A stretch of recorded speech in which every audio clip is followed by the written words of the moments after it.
আসসালামু আলাইকুম বন্ধুরা, সবাইকে আমার ইউটিউব চ্যানেলে স্বাগত জানাই। তো আজকে একটা গুরুত্বপূর্ণ বিষয় নিয়ে কথা বলবো। বিষয়টা হচ্ছে যে এটিএম কার্ড ক্লোন স্ক্যাম কিভাবে হয়।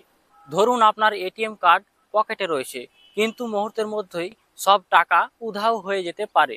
তো আজকে আমি দেখাবো এটিএম কার্ড ক্লোন স্ক্যাম কিভাবে হয় এবং কিভাবে আপনি এটিএম কার্ড ক্লোন স্ক্যাম থেকে বাঁচতে পারবেন। ভিডিওটি না টেনে সম্পূর্ণ দেখুন, তাহলে কিন্তু আপনি জানতে পারবেন যে এটিএম কার্ড ক্লোন স্ক্যাম কিভাবে হয়। স্ক্যামাররা এটিএম মেশিনে ছোট্ট একটা ডিভাইস লাগায়, যাকে বলা হয় স্কিমার।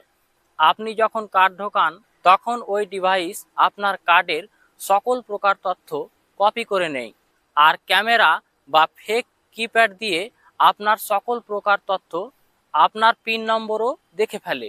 এরপর স্ক্যামাররা ওই তথ্য দিয়েই একটা ডুপ্লিকেট কার্ড বানায় আর অন্য এটিএম থেকে আপনার অ্যাকাউন্ট থেকে টাকা তুলে নেয়। তখন আপনি কিছুই বুঝতে পারেন না। এটিএম কার্ড স্ক্যাম থেকে বাঁচতে হলে এই তিনটা নিয়ম মেনে চলুন।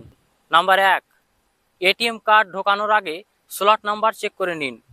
নাম্বার 2, পিন নম্বর দেওয়ার সময় অবশ্যই কিপ্যাড ঢেকে রাখুন। এবং নাম্বার 3, সন্দেহজনক এটিএম কার্ড ইউজ করবেন না।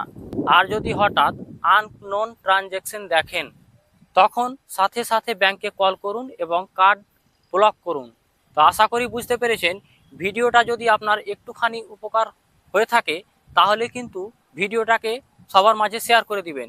এবং ভিডিওটা যদি পেজ থেকে দেখে থাকেন, তাহলে অবশ্যই ফলো করতে ভুলবেন না। আর ইউটিউব থেকে দেখে থাকলে চ্যানেলটাকে অবশ্যই সাবস্ক্রাইব করতে ভুলবেন না।